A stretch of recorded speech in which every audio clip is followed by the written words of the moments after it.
kay paumanhin. Ang prayer ko kanina sa pastoral prayer about the sermon was kind of different because I should have changed yung sermon ko into something from Matthew. Uh, pero I was resisting this week, particularly nagkaroon ng mga providential things na kailangang asikasuhin.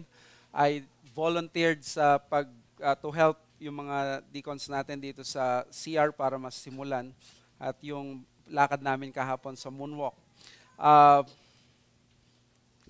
Ang ending, I overslept at paggising ko, yung bulk ng nung naisulat ko at na-type, hinahanap ko kanina umaga, hindi ko mahanap.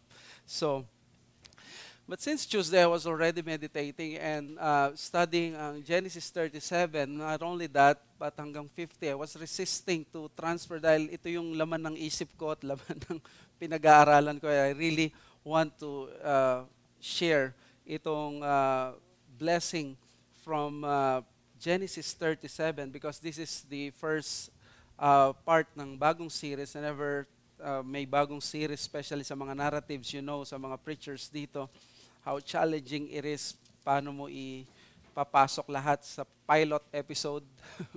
Parang sa mga teleserye ng Pilipino, pag napanood ko yung pilot episode, alam ko na lahat ang mangyayari. Nandun na, binubuhos na nila lahat doon. But anyway, I hope that this will be a blessing. It is actually only 11 or 10 verses, yet the amount of lessons that we have to understand dito sa passage na ito is actually hanggang chapter 50. So let us pray. Father, we thank you and you have allowed us na makarating dito sa point that we are finally going to the last section of Genesis, and this is about the life of Joseph. Panginoon, inihiling namin na samahan niyo kami na sa aming pag-aaral ay matutunan namin ang nais mong ipaunawa sa amin. There was, in fact, yung mga providential na mga nangyari this week or even yung bulk ng naisulat nung nagpalit ng mga points, biglang nawala. And we accept, included yon sa providence mo. We pray that this sermon will still be a blessing at kung paano ito nag-take shape at nag-iba ang direksyon. We thank you and we trust that what you have for us is really from you. We thank you so much. We ask these things in Jesus' name. Amen. I just learned na yung mga pinanganak na 1900s hanggang 1920s, ang tawag sa kanila ay the greatest generation. Inisip nyo siguro si Enrile ay bahagi doon. The greatest generation at yung mga generations paparating hanggang mula sa 1900s merong mga pangalan. At ang mga katulad natin or sa akin ay ang part of the millennial generation. At ang sumunod dito, of course, ang mga Gen Z. And na-realize ko na ang anak ko ay bahagi ng Generation Alpha. At may humbling application to sa akin. Noon, pag ako'y nakikinig ng mga ibang genre ng music na hindi ko kabisado, I always parang ano ba to? I always like yung mga familiar songs na ganito. But because of this understanding na ang mga iba-ibang mga generations na may mga particular likes, especially if they are your children, if they are your loved ones, you would learn, of course, how to appreciate. I just watched yung video ng Pantropiko at realize ko ito pala yung mga kinakanta ng Generation Alpha. At yung mga ipapanganak ngayon ng mga kids ay magiging bahagi ng tatawaging Generation Beta. At ang tinataya na sila ay hindi na mabubuhay without the artificial intelligence. And they will be the most advanced human beings kapag sila ay tumuntong sa edad na mga teenagers. Sa ating mga may edad na kailangan nating tanggapin na tayo'y palipas na, isa sa humbling lesson ito sa atin that we will not look down sa mga kabataan There is of course wisdom for them na makikinig sila sa atin. But of course, we have to admit that what is in store for them ay napakalaki at malaki ang magiging bahagi nila sa kasaysayan at maging sa mundo natin. Kaya naman, ang katotohanan ito ay makikita natin na nagre-reflect hindi lamang sa ating mga buhay, kundi pati sa Scripture. In fact, sa buong Genesis, if there is something na ma-appreciate natin na consistent dito sa sinasabi ko, is actually ang narrative ng Genesis. It's all about the humbling of the old people dahil ang mas pinipili ng Diyos ay ang mga mas bata. Not because ang Panginoon nakikita niyang na may mas wisdom ang mga bata kaysa sa mga may edad, kundi doon sa pagtuturo niya that grace doesn't operate according to human nature or the order of environment or the nature, but it is always grace and it is always unmerited. This is of course the intention of God, hindi para palakihin ang ulo ng mga bata, kundi para makuha ng Diyos ang glory niya. At dito sa babasahin natin, among these 12 brothers, one will be chosen as the temporary Savior of the world, and of course, who will prefigure the greater Savior of the world, and that is the Lord Jesus Christ. And this passage that we will read, makikita natin dito that the chosen son is none other than the teenager Joseph. Basahin natin mula verses 2 to 11. This is the inspired, inerrant, infallible Word of God. These are the generations of Jacob. Joseph, being 17 years old, was pasturing the flock with his brothers. He was a boy with the sons of Bilhah and Zilpah, his father's wives. And Joseph brought a bad report of them to their father. Now Israel loved Joseph more than any other of his sons, because he was the son of his old age, and he made him a robe of many colors. But when his brothers saw that their father loved him more than all his brothers, they hated him and could not speak peacefully to him. Now Joseph had a dream, and when he told it to his brothers, they hated him even more. He said to them, "Hear this dream that I have dreamed. Behold, we were binding sheaves in the field, and behold, my sheaf arose and stood upright, and behold, your sheaves gathered around it and bowed down to my sheaf." His brothers said to him, "Are you indeed to reign over us, or are you indeed to rule over us?" So they hated him even more for his dreams and for his words. Then he dreamed another dream, and he told it to his brothers and said, "Behold, I have dreamed another dream. Behold, the sun, the moon, and 11 stars were bowing down to me." But when he told it to his father and to his brothers, his father rebuked him and said to him, "What is this dream that you have dreamed? Shall I and your mother and your brothers indeed come to bow ourselves to the ground before you?" And his brothers were jealous of him, but his father kept the saying in mind. Mga kapatid, ito po ang salita ng Diyos.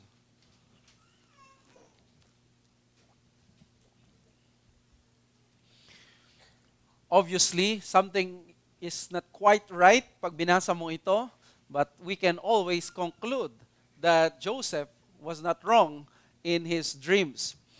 This is known as the longest and most masterful narrative in Genesis, if not in the entire Bible. Well, napaka-popular ng narrative ni Joseph dito sa Genesis because yung story ni Joseph has been the subject of intense interest even by novelists. In fact, may isang commentator na ang tingin niya sa genre nitong story ni Joseph ay tinawag niyang nobela. Para kasi siyang nobela na napakaganda ng pagkakagawa. May isang German writer ng pangalan ni si Thomas Mann, at gumawa siya ng 3-volume work no 1930. It was dubbed as perhaps the greatest creative work of the 20th century. Sa New York Times book review ni Agnes Mayer, she said that purely as narrative and background, there is magnificent story here which exceeds in drama opulence and movement anything that Hollywood has ever dreamed. In other words, hindi matatalbugan ito ng anumang movie na gagawin ng Hollywood. There was also a hit musical that has captured the hearts and minds of many people. Ito yung kay Andrew Lloyd Webber's Joseph and the Amazing Technicolor Dreamcoat. And of course, yung mga movies like Joseph the Dreamer. Ang pinaka gusto ko yung Joseph King of Dreams.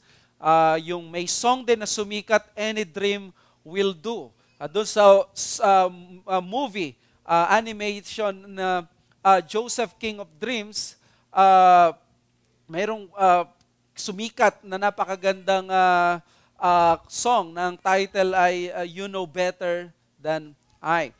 At sabi ni Liam Gallagher sa book niyang Joseph, The Hidden of God, listen to this. The story of Joseph is one of the best told stories of all time. It is a tale of a hero who overcomes all the odds, surviving to become a great man of his time. It has all the elements of a gripping story: conflict, envy, murderous intentions, sexual temptation, desperate circumstances, improbable coincidences, and even supernatural interventions. If we think of the story of Joseph only in these terms, however, we shall miss its real significance because it is actually part of a much bigger story, one which tells of God's dealing with humanity. End quote. Napakaganda nung sinabi ni Gallagher because dito, makikita natin, itong story ni Joseph, pwede siyang gawing pelikula, nobela. Nandun lahat yung ingredients ng anumang magandang story, from rags to riches, di ba?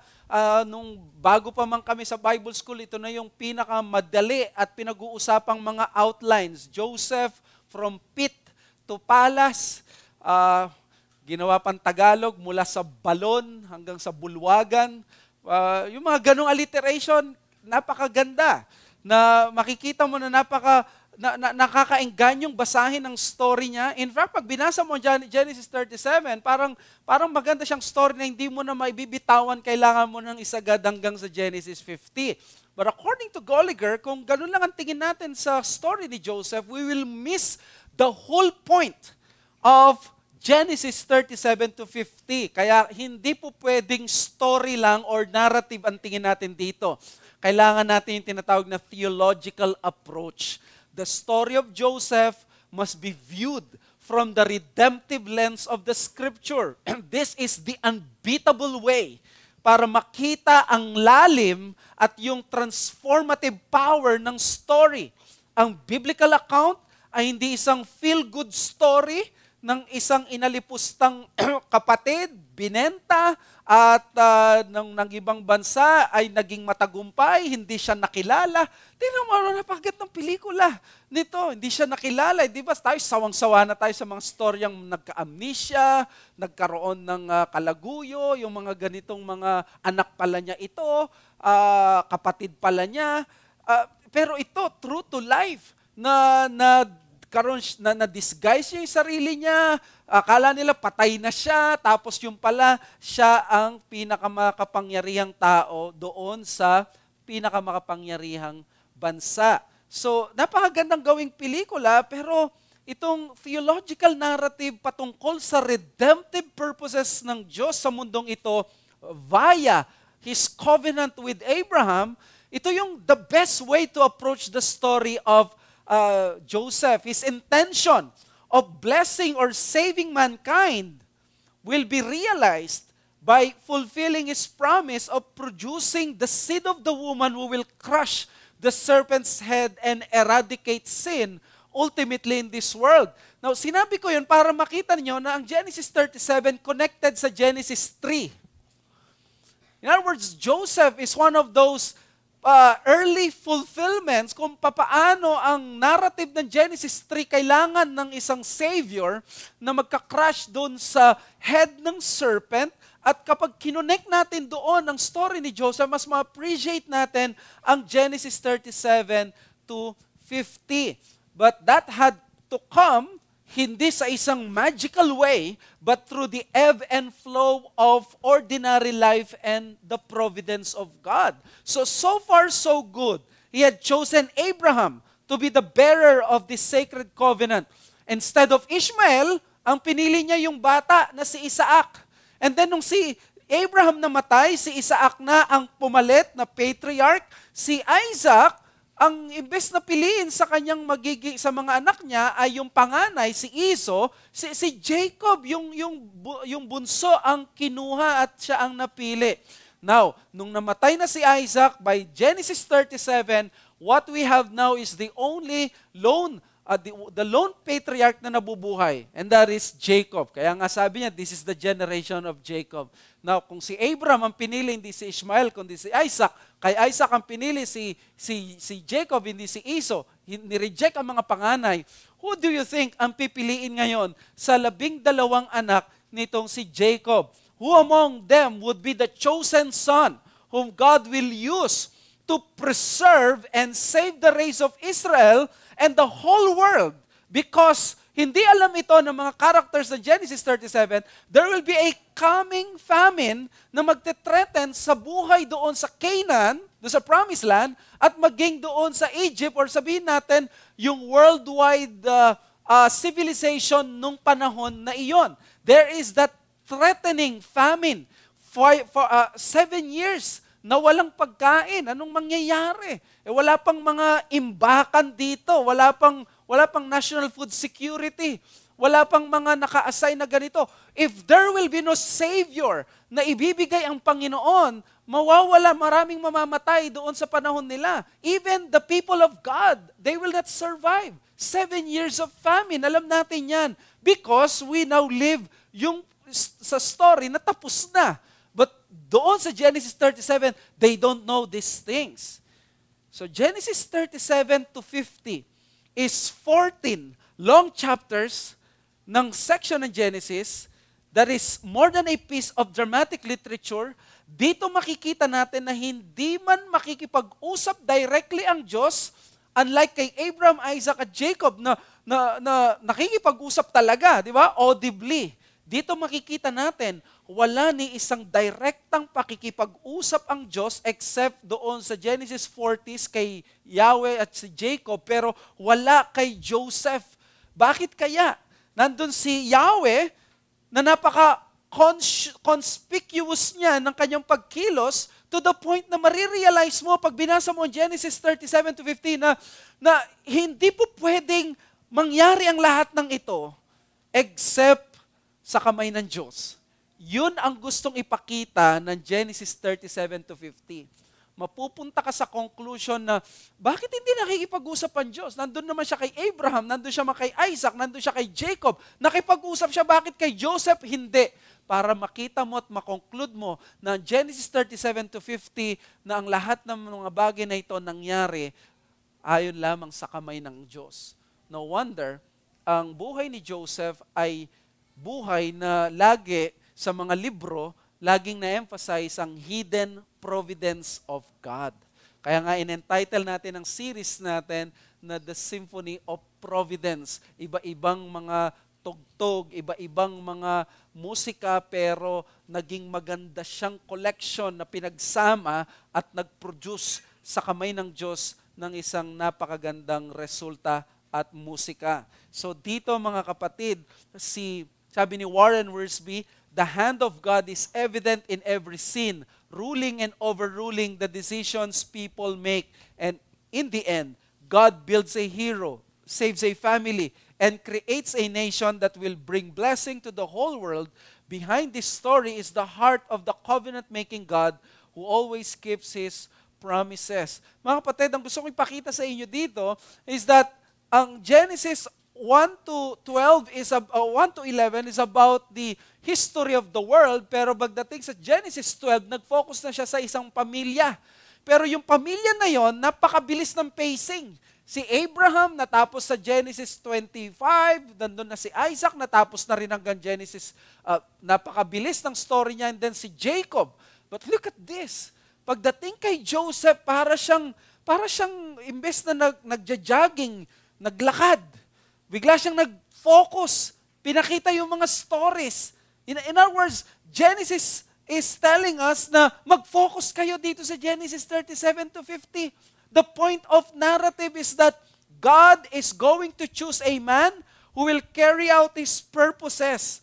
And our passage today reveals to us sino sa 12 taong ito, sa anak niya, ang gagamiting instrumento ng Diyos. To be honest, it took me some days to go to that direction. Dahil kapag binasa mo ang Genesis 37, 2 to 11, nang marirealize mo lang, ano kaya ang ibig sabihin nito? Nag-dream siya. Tapos, nagselos sila. Nag-envy. You know, if I will be the typical nagbabasa ng Bible, the Lord is teaching us, huwag kayong maging favoritism, huwag tayong maging ganito, ganyan. But then, I discovered na ganito pala ang pinakita na may dream siya at nagalit at paborito siya because the passage has only one point. The one point of the passage is to show that Joseph is the chosen son sa 12 para magligtas sa buong Egypt at sa kanilang lahat. Kaya nga naman, sa background pa lang, makikita natin that this is the final Toledot, final generation of Joseph. Katulad ng naunang patriarchs, kasama yung tatay at yung anak na magmamana. Pag sinabi Abraham, lalagay kagad si Isaac. Pag si Isaac, nandun kagad si Jacob. O dito sa Genesis 37:2, these are the generations of Jacob, Joseph being 17 years old. So in other words, pagdating kay Joseph, ang story mapupunta kay Joseph. So the text shows that Joseph is the chosen son, sovereignly decided by God. Pero, paano natin ito maintindihan at magkakaroon ng Christian application? It brings a lot of complications to the already fragile and fractured relationship in the Jacobite home. Doon sa bahay at sa tahanan ni Jacob. Nonetheless, the narrative is more concerned about the calling of God upon a man who will be the needed hero to save his race and the then known world from the coming global famine in few years' time. So, alam nyo, if you are an Armenian, talagang magiging focus mo dito ay paano ka maging mabuting magulang at paano maiwasan ang ganitong sibling rivalry. Ito yung magiging lesson. Kasi merong envy, may hatred, may opposition. But the text is actually showing us that God is gracious in using Joseph in the normal and ordinary ways of providence to do the extraordinary things simply because God is faithful to His promises. Ang ginagawa pala ng Diyos dito, inahayaan niyang lumabas ang kanilang mga inggitan, lumabas ang kanilang selusan, lumabas ang kanilang mga masasamang ugali para ma-realize nilang lahat at the end of the day na tama ang desisyon ng Diyos na ang pinili niya ay itong si Joseph. So the emphasis, the main teaching of the text is not about parenting. It is about, once again, the grace of God to sinful men and women sa mundong ito. The striking thing in this passage ay walang miracle involved. There is no suspension of the natural law. Wala kang makikitang ganon. Walang magiging miraculous katulad doon sa Bir Lahai Roi. Walang magpapakitang mga anghel katulad sa mga ibang patriarchs. Walang magiging parang Sodom at Gomorrah. Pero lahat mangyayari through the natural course, telling us na ganito kamakapangyarihan ng Diyos na ang kanyang greater miracle is not to suspend the natural law, but to orchestrate things in the most ordinary way, yet ang result ay ma-accomplish pa rin ang kanyang kalooban. God is obviously working behind the scenes, even in the selection of Joseph as the temporary savior of the world, and of course, leading us to the greater Joseph who would be the chosen son, not only son of Jacob, but the chosen son of God. So let me give you this simple message. It is God's sovereign right to choose who to carry out His purposes. Ito ang dapat nating maintindihan kasi sa passage, para pwede tayong magreklamo. Lord, bakit ito? Bakit siya? Napakabata niya. It's the same thing na paano ang New York City, ang magiging superhero niya ay ang si si Peter Parker, na teenager lamang. Parang, di ba parang sila ang binayaan na ganito, but obviously, at this time, this is the plan of God and He has something better for the world. Is this a case of parental favoritism and youthful naivety or gullibility? Marami ang nagsasabi ng story na ito ay about sa maling pamamahala ni Jacob sa kanyang mga anak. Bakit masyado niyang pinakita ang kanyang favoritism? O kaya naman, ang iba sinisisi si Joseph. Siya ay masyadong immature na teenager para magyabang na ganun na lamang niya sabihan ng kanyang mga kapatid. Sino bang hindi magagalit? Sinabi mo ba naman na panaginipan ko doon sa merong shift, may shifts doon, yung shift ko tumayo, tapos yung sa inyo ay nag-bow down yung sa inyo, and then nakikita ako nung buwan at ganito, yung sun, tapos yung mga stars na 11 ng mga kapatid niya, nag-bow down. Siguro kung kayo ay ang kuya ni Joseph, kinorner nyo na habang wala yung tatay. Talagang makakatikim ang batang ito. Sino ba may kasalanan? Well, sabi ng iba, justified ang ugali ng kanyang mga kapatid at understandable dahil talagang may jealousy, envy, hatred kang may expect dito. Ito pang tatay, nakidagdag pa, ginawan pa niya ng technicolor na damit habang sa kanila parang sako-sako na lang, no? Masyadong pinapakitang special yung kanyang anak. So, paano natin i-handle ito na hindi tayo mapupunta doon sa kabilang extreme na parang nagbubulag-bulagan tayo sa ginawa nitong si Jacob at maging si Joseph. But of course, mga kapatid, totoo ang mga statements na yan, but let us remember that in the narrative, sinulat ito primarily not how to raise a good family. This is a redemptive story first and foremost na magbe-benefit tayo if we will continue treading that path, that we will see the workings of God. But that doesn't mean walang practical lesson sa narrative na ito. On the contrary, the secondary purpose of the passage is to teach us yung ugliness ng sin. At yung itsura nito kapag pumasok sa pamilya. Ano ba ang itsura ng kasalanan kapag pumasok sa pamilya at sa relasyon ng mag-ama at ng mga magkakapatid? Oh, there will be rivalry, there will be jealousy, there will be envy and seething anger that would lead to unimaginable evil of killing their very own brother. So how many times have we seen yung mga ganitong bagay sa ating mga kamag-anak? Nakakita na ba kayo ng mga magkakapatid? Mababait nung bata sila? Pero nung nagkaroon ng mga asawa, mas lalo silang napalayo sa isa't isa?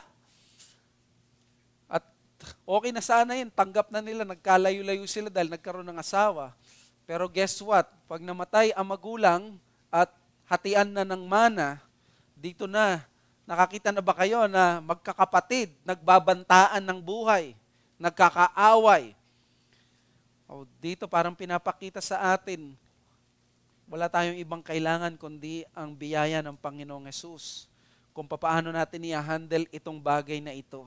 May this message truly minister to our hearts that when it comes to the sovereign right to raise among us ang Diyos na mga leaders at may pipiliin siya at may gagawin siya, may we do our responsibility to obey, to accept, and to trust the wisdom of God. That is the message dyan sa ating passage. We have to trust the revelation of God. And those are the 2 points na gusto kong i-share. The divine revelation we need to accept despite human imperfection, and the human response we need to avoid because of divine perfection. The very first one, divine revelation we need to accept despite human imperfection. Without downplaying the probable mistakes of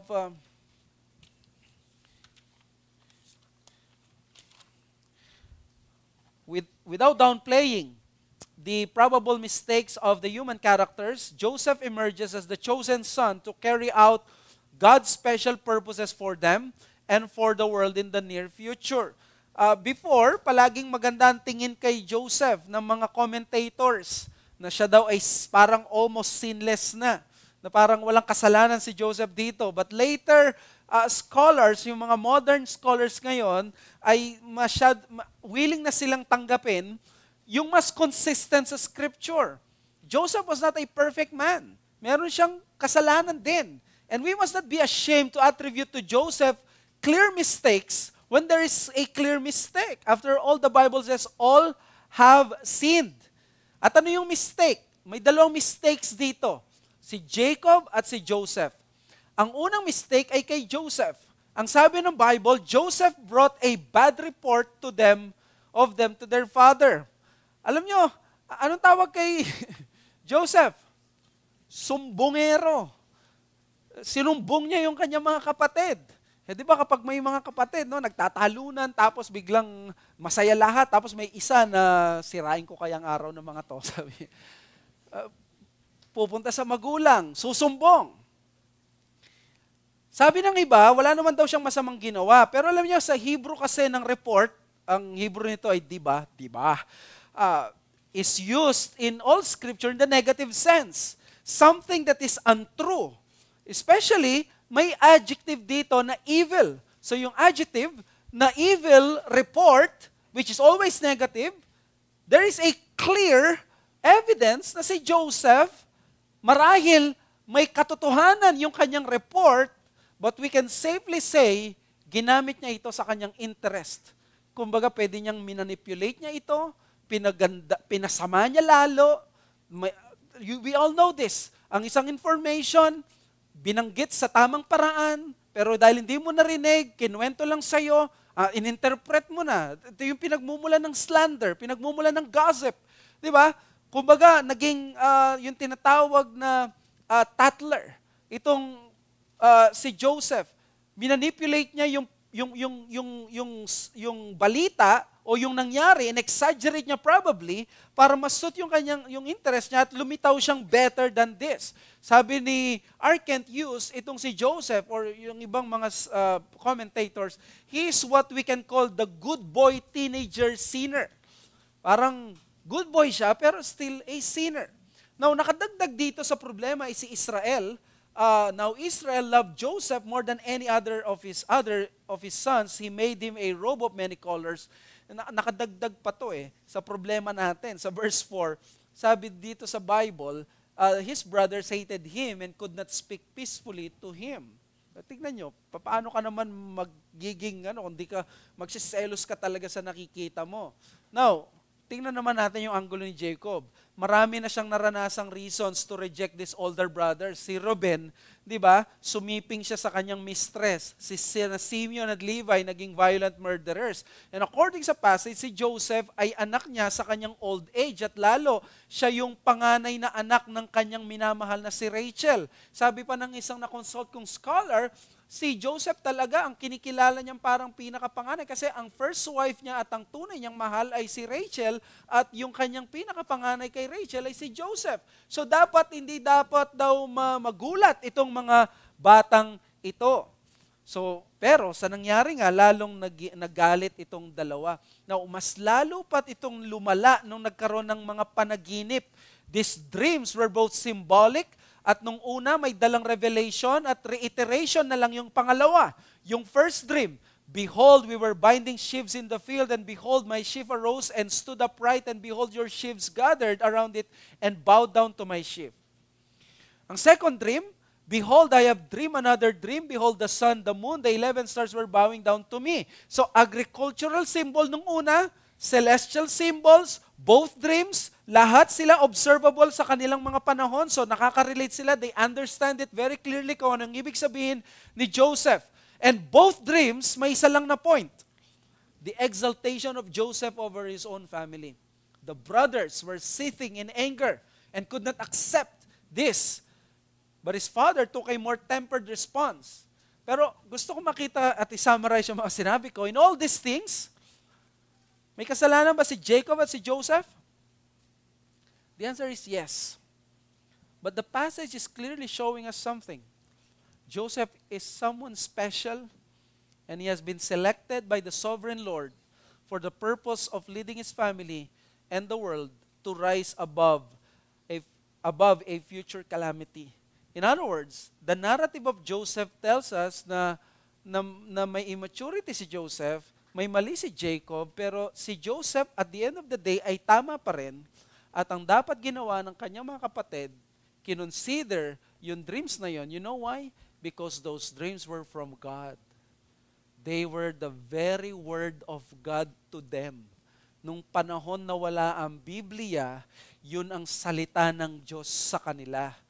Pinapakita dito that instead of receiving the word of God in humble way and in submissive way, these brothers allowed their human nature to flourish at i-reject ang salita ng Diyos. Mabulagan sila doon sa gullibility at immaturity nitong si Joseph.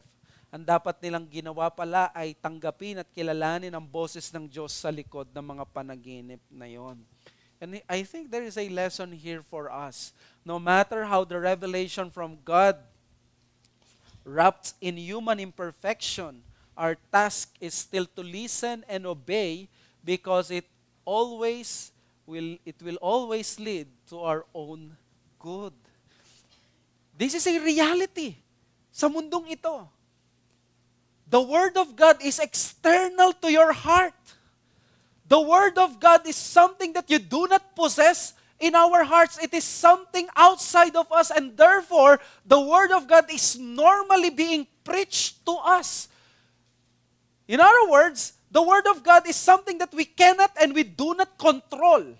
If that is the case, then therefore, we are always on the side of being the receivers, the recipients, yung umuupo sa salita ng Diyos. And when that is being done, what happens is the Word of God sometimes is being given to us not in a perfect and in the best way possible. Sometimes the Word of God is being handed to us by proud people, by immature people like Joseph. Sometimes the Word of God is given to us na masasaktan ng ego natin.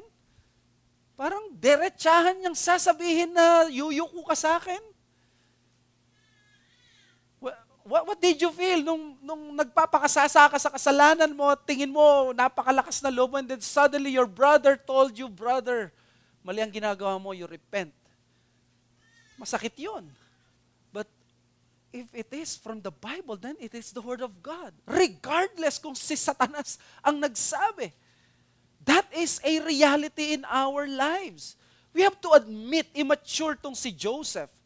Marahil ang pagkasabi niya ay talagang may kayabangan, maling-mali itong si Jacob sa kanyang pagpapalaki, sa kanyang mga anak. But anong meron sila? They are not entitled to a lot of things because they are sinners. What God has given to them is a dream from one of their brothers, and that is already an act of mercy and grace. They do not deserve not only this dream, but not even one dream. They do not deserve any kind of revelation. Ang deserve nila is darating yung famine without any kind of warning from God. And this is the reality that we find ourselves into din, di ba? We do not deserve any person telling us that we are heading into destruction. We do not deserve a prophet or someone or our loved ones or preachers who will tell us that this is the will of God, na mali ang ginagawa natin. Now, I have to clarify that having said this, we are not condoning yung maling attitude ni Joseph when the Word of God came to him sa kanyang panaginip. We expect him, of course, kung kausap natin siya ngayon, na balutin mo naman ng pagmamahal. Asinan mo naman ng magagandang salita. Please, Joseph, be gentle to your brothers. But then the passage is all about, the narrative is all about that revelation from God. What are we going to do when there is the Word of God being given to us? It's a good question. Mga kapatid, have you asked that? What if the Word of God is being given to us, yet it is wrapped in human imperfection? The circumstances, probably hindi mo sinasang-ayunan. Probably kahit yung spokesperson ay hindi mo gaanong kagusto. Or probably napakaraming mga pwede mong maidahilan. Now, lilinawin natin, we are not condoning those things. Mamaya sa application, i-address natin na hindi natin sinusuportahan yon. But what point we are trying to make here is that when still, kahit gaano corrupt in error, there is still truth. There is that revelation from God. Then God demands your belief, your faith, your obedience, your submission. You know why? Because that will be good for you. Yung panaginip na ito, let me ask you, have you read Genesis? What happened doon sa panaginip? Nagkatotoo ba? Sino ang nasaktan at napahamak? The brothers. And in other words, pwede pala mangyari ito. This reality. So, in other words, the Lord is addressing our pride in this passage. What are we going to do? God is choosing someone at hindi tayo. The tanging revelation na meron tayo dito ay ang mga panaginip na dapat nilang ginawa ay pinakinggan. Dito nila makukuha yung kaligtasan ng Diyos as it will be shown in the future. But why did they not listen? Is it because of Joseph and Jacob? Probably, but according to my Bible, the problem is their hearts. Their hearts that are really bent in rejecting the Word. Imbis na magtiwala sila, they mocked the Word of God. Sabi ni Liam Gallagher, and I quote him, "This means that when they mocked Joseph, they were mocking the Word of God. And when they rejected Joseph, they were rejecting that same Word. The Bible says of Joseph that until what he said had come to pass, the Word of the Lord tested him." We understand there is always this struggle when the Word of God is being given to us. Ang destruction usually ay yung carrier ng Word of God. The circumstances. We have seen this in the Lord Jesus Christ. Nung ang Panginoong Yesus, hindi nila malabanan ang salita na binibigay niya. Anong sinabi ng mga tao sa Luke chapter 11? Ang sabi sa kanya, ito ay nagsasalita na parang galing sa demonyo. In other words, if they cannot attack the Word of God, ang pinaka-logical reason, you attack the bearer of the Word of God. Ang problema lang ng mga Pharisees noon, wala silang mabigay kay Jesus dahil perfect man siya. But how about when the bearer of the Word is not the Lord Jesus Christ? Alam nyo, hindi nyo na kailangan mag-isip ng malalim. Napakaraming pwedeng maiatake sa bearer ng salita ng Diyos from that usual imperfection at flaw ng kanyang pagiging tao or even sa mga bagay na pwedeng maireklamo natin sa Kanya. And we are not here to condone those things. Dapat lamang na mamuhay ng tama at gawing best ng isang preacher o ang anumang bagay ang kanyang pagtuturo. But again, the point of the passage is Joseph is lagi na katulad ng Panginoong Jesus. He will be rejected always katulad ng Panginoong Jesus. And there is a struggle because of this human imperfection. Anong solution dito? It has been said that Joseph's dreams are potentially ambiguous dahil nga walang direktang revelation. Baka nakatulong sana kung merong, "Thus saith the Lord," sabi ni Joseph. What we have simply here is the symbolic dreams of Joseph's comments. Wala na siyang sinabi na ito yung tamang interpretation. Napansin nyo, wala pong direct interpretation from God doon sa dreams. Even the butler, even the baker, even kay Pharaoh. Walang direct interpretation na ito yung gusto ng Diyos or mula sa Diyos. Lagi dumaan sa wisdom, sa grid, sa funnel, sa mind ni Joseph. At alam nyo, sa discover ko sa pag-aaral ko, ganun pala talaga dinesign ng Diyos ito. In the previous patriarchs, may malinaw kasi spoken word mula sa Diyos. And this is not the first time that we saw God speaking through dreams in Genesis. But this is the first time that we see dreams without the direct revelation from God. Walang direct na salita mula sa Diyos, dream lang. Mahirap, di ba? Kayo nga ako sabihin nyo, napanaginipan ko na pwede bang dinadrive ko yung sasakyan mo. Pwede ba, biruin mo yung mga may sasakyan mamaya. Di ba? Bagong-bago pa naman. Gustong-gusto ko kasi yung may salita kapag paalis ka na, may goodbye na ganun. Siyempre, di sila maniniwala. Ganito yung Genesis. There were 4 previous dreams in Genesis 12 to 36, but all with direct revelation from the Lord. Chapter 20, verse 3. God came to Abimelech in a dream and by night and said to him, "Behold, you're a dead man." O tingnan nyo, nagsalita ang Panginoon. At least very clear, explicit. Chapter 31, verse 24. God came to Laban the Aramean in a dream by night. Sabi niya, "Be careful not to say anything to Jacob, either good or bad." So, therefore, kailangan natin kunin ngayon yung overall framework ng Josephian narrative para ma-discover natin, sinong tama? Tama ba si Joseph sa kanyang interpretations? Or, alam mo, minamanipulate niya yung interpretation for his own interest? Walang explicit word from God. Well, the result is this. All the succeeding chapters in Genesis confirm to us, lahat ng dreams ni Joseph, tama ang interpretation. Walang hocus-pocus, walang panluloko mula sa part niya, wala ni isang sablay. In other words, we can conclude na ang kanyang dream ay galing sa Diyos at ang kanyang interpretation ay hindi man lumitaw na directly galing sa Diyos, pero galing sa Diyos mismo kasi tama ang interpretation. So bakit hindi kinukonfirm mula sa Diyos yung interpretations ng dreams ni Joseph? Bakit tinayaan ng passage natin na si Joseph lang magsalita? That's the genius and the beauty of the narrative of Joseph. Nung na-realize ko to, grabe ang ganda pala ng pagkasulat ng story ni Joseph. Wala mo ng confirmation mula sa Diyos sa early chapters. Alam niyo bakit?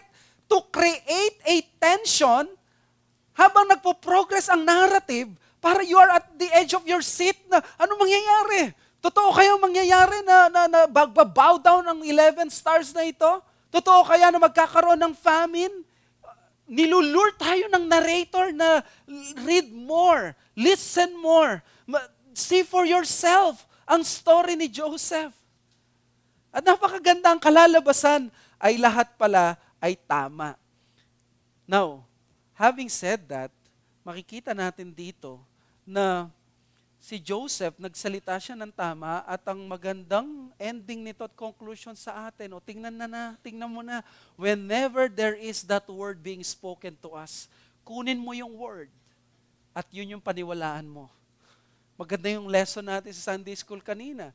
If that is what the Word of God taught about yung worldliness o yung mga creation, not necessarily sinful because sin is spiritual corruption, not the material things. Di ba? Hindi naman tayo mga Greek at Platonic people that we believe that there's evil in this literal world. Even yung component ng drugs ay hindi sinful yon because may hydrogen yon, may chlorine yon, and that's part of God's good creation. But as the Sunday School said kanina, kung yun yung gagamitin para sa kasamaan, that is where sin comes in. At ito yung kay Joseph. May tama yung kanyang sinabi at galing sa salita ng Diyos. Ang pipiliin natin ngayon, sino ka sa magiging response mo? Will you be the Pharisees sa Panginoong Yesus or will you be those Thessalonians when they heard the word of God from the apostles, they considered it as the very word of God. Mga kapatid, kung walang Bible text mula sa akin, you don't have to consider my words as the word of God. But when it is faithfully consistent at reflective sa passage na ito, the preaching of the word according sa Second Helvetic Confession is the Word of God. My preaching Is it faithful to the Word? Then this is the Word of God to you. Huwag mo nang pakialaman muna yung mga iba. Ito muna ang responsibility mo at bahala ang Diyos doon. Now, probably may responsibility ka kung kailangan na i-address yun. But the Word of God is your responsibility to obey. Instruct yourself to obey the Word even if wrapped in many errors and discouragement. Ito yung ating challenge. Sa una, mukhang maunawaan natin ang mga kapatid ni Joseph sa kanilang negative disposition sa dream. But that is because of their evil heart. They should have listened pa rin sana sa dream dahil ito ang salita ng Diyos sa kanila sa panahon na yon. Ito ang magliligtas sa kanila, pero they rejected it. So kapatid, tumingin ka lagi at magtiwala ka sa salita ng Diyos kahit nasa gitna ito ng errors and unworthy people. Ito yung lagi namin naririnig kay Pastor Espinosa, na pwedeng may maligtas ba sa El Shaddai o sa isang pangangaral na punong-puno ng error. Ang truth, ang gospel is so powerful that even if it is wrapped with error, it can still save a soul. Now, it is not good that we remain in those errors. Probably the Lord will win us and we have to live itong mga biblical practices na ito. But then, if the Word of God is there, our responsibility is you get it, you receive it, you believe it, you apply it. May mga time binabanggit ito sa paraan na may kayabangan o kaya sa amin, baka wala kaming pagmamahal pag sinasabi ito. O kaya katulad ng magulang mo, pinapairal niyang favoritism, kaya hindi mo nararamdaman ang Word of God at ang love of God. Dapat pagsisihan ng magulang mo ang favoritism. Dapat pagsisihan natin kung tayo ang bearers ng Word na maging mayabang, na maging confident or heartless sa pagsasabi. But at the end of the day, tayong lahat na nagre-receive ng Word, are we receiving the Word of God or we are making excuses sa mga dislikes natin to reject the Word of God? Sa totoo lang, yung heart natin ayaw ang Word. Dinadahilan na lang natin ang speaker, dinadahilan na lang natin ang circumstances, dinadahilan natin na bata kasi siya. Marami akong alam kaysa sa kanya. Hindi naman issue kung marami kang alam or bata siya. Ang issue is it the Word of God? Hindi siya nag-Bible school or nag-Bible school man siya, hindi siya ganun ka-talented, ka-qualified. Hindi tayo mauubusan. If the Word of God, if what is being preached is the Word of God, then let us do it. Again, hindi kinukondo ng maliit attitude at crushness na nagdi-deliver. For sure, dapat matuto sila maging gentle at dapat maging caring, loving sa pagsasalita. Sa CBTS, isa sa lagi kong inaalala yung instruction sa mga preachers na wag mong hayang matahakot or parang kabahan ng mga tao na hindi nila alam ang sasabihin mo. Nagugulatin na lang. Don't make them anxious. You have to be caring sa kanila. Or of course, the best way is to live a life of integrity. When there is this moral issue, this is the best way to destroy the message of God. At ito yung dapat pangalagaan ng mga nagtuturo mula sa pastor, preachers, sa mga nasa office, maging sa mga magulang. Pangalagaan mo ang patotoo mo. That whenever you speak the word, makikita yan ng mga tao sa iyo. That they know that you are not only talking the talk, but you are walking the walk. Sa ating mga makikinig, when it is proclaimed, we should teach our hearts to humble at alisin ang mareklamong puso at yung self-entitlement. Tingnan natin ang Word of God. Mananagot ang sino ang mangangaral na magkakamali, pero at the end of the day, the Word of God is the Word of God. You have to give proper response worthy to the King of Kings.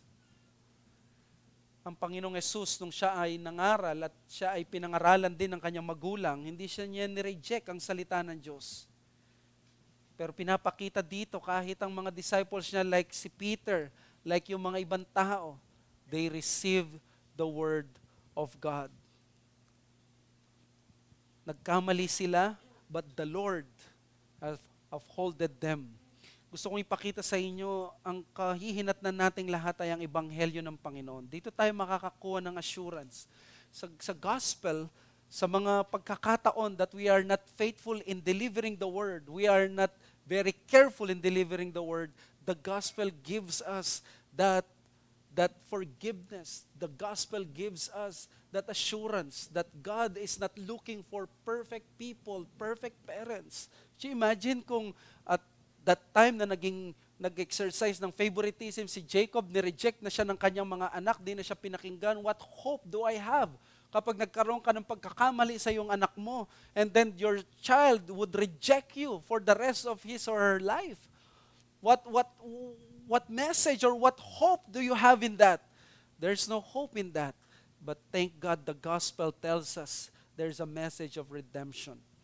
And if you are a listener, the message of God's gospel is you can always go back to the gospel. Ang gospel, ni-reject mo, ang salita ng Diyos, ni-reject mo, but you always receive it. Tinatanggap ka ng Panginoon. Huwag kang magmataas. Huwag kang magmayabang. Even doon sa mga katulad ng kapatid ni Joseph, hindi nila tinanggap ang kanilang kapatid. Nagmayabang sila sa panahon na yon. At yun ang, just quickly, sa ipangalawa, that human response we need to avoid because of divine perfections. The brothers of Joseph were filled with jealousy and envy because it also exposed their evil hearts. Ilang beses nilang sinabi, hatred, envy, and jealousy. At anong nangyari? Because the good blessings God gives to others while withholding from us, ano nangyari? It exposes the true state of our hearts. Ito talaga yung ginagawa ng mga magagandang bagay na binibigay sa iba na dinidesire mo. Dinidesire mo yung gift na yon, dinidesire mo yung blessing na yon, pero binigay sa iba, nagalit ka, nagkaroon ka ng inggit, nagkaroon ka ng jealousy, nagkaroon ka ng selos ng ganito, in-expose yung state ng heart mo. At yun ang pinakita ni Yahweh dito, pinakita na among these 12, Joseph is the best. Kahit na sabihin mong immature siya. Tama lang na hindi si Reuben, tama lang na hindi si Simeon at Levi. These people, pag pala hindi sila nasunod, ibebenta nila sarili nilang kapatid. Ito pala yung mga taong ito, kapag merong bagay sila na kinonfront sila na hindi nila nagustuhan, they are willing even to destroy their relationships to that point na mag-betray nila yung kanilang kapatid. Papatayin nila o ibebenta nila. That's why in-expose ng Diyos ang puso natin when He is blessing the other person. Is He blessing the next man to you? Or probably it's not about him, it's about your heart. What are you going to do? Kapag binless ng Diyos ang kapatid mo, ang kaibigan mo, siya ang nagkaroon doon sa bagay na gusto mo. Examine your heart every time your desired blessing is given to others instead of you. Examine your heart every time yung desired blessing mo na ito. Kapatid, maging humble ka. Kapag binless ng Panginoon yung iba. Isa yan sa, for example, sa pastoring na we have to understand. Sa plurality of eldership, we have to learn, lalo na ako, that there will be a diversity of gifts. May mas malakas ang isa dito, may weakness ang isa dito. But that doesn't mean that we have to reject, but we have to accept. At dapat ganito, be humble. Kung ikaw ay nagsasalita katulad ni Joseph or yung mga kapatid na nakikinig, maging masaya ka kapag kinorek ka, kapag merong narinig ka ng ganito. Hindi dapat tayo makitaan ng kayabangan o ng envy o ng pagmamataas. Doon sa Bible school, dalawang Bible school na yung it's always sikat ang laging kasabihan na ito. Among theologians or Bible students, di ba, marami kaming nalalaman compared sa mga ordinary believers. But you see, pagdating mo daw sa first year sa Bible school, lagi naming naririnig, and I think it's true. Totoo ito. Lalo na nung nag-fourth year ako, I realized that this is true. Sa first year, merong kataga, you know everything. First year, you know everything. Second year, you know many things. Pagdating ng third year, you know some things. Pag fourth year ka na, mag-graduate ka na, you know nothing. Not because wala kang natutunan, but you have realized ang talagang shape ng Diyos sa'yo ay yung attitude mo, how you perceive yourself. Na nung wala kang alam, ang tingin mo, ang dami mo ng alam. Pero nung time na marami kang alam, you have learned that is not yung kailangan mong ipakita at ipaki-exude sa mga tao. You have to be humble sa iyong pagpapala or sa anumang bagay na meron ng kapatid mo or maging sa iyo. The most precious daughter of the devil is envy because it follows its footsteps by hindering good and promoting evil. Sabi ng isang 14th century preachers po, kung wala ka kay Christ, I hope you consider the Lord Jesus Christ. Siya lamang ang taong hindi naging envious, naging masaya sa iba, tinanggap niya ang salita ng Diyos, at sa gospel, you will find that salvation and righteousness. Come to Christ. Let us pray. Father, we thank you sa aming narinig, and we pray, Lord, that we were able to absorb itong message ni Joseph, at nawa kaming lahat ay na-rebuke in the way that we approach your word. Probably we reject it na hindi namin napapansin. At nawa, Panginoon, alisin mo ang pride sa amin. Have mercy upon us, Panginoon, sa bagay na ito, and save those people who are not yet kay Christ. Thank you, Lord. We ask these things in Jesus' name.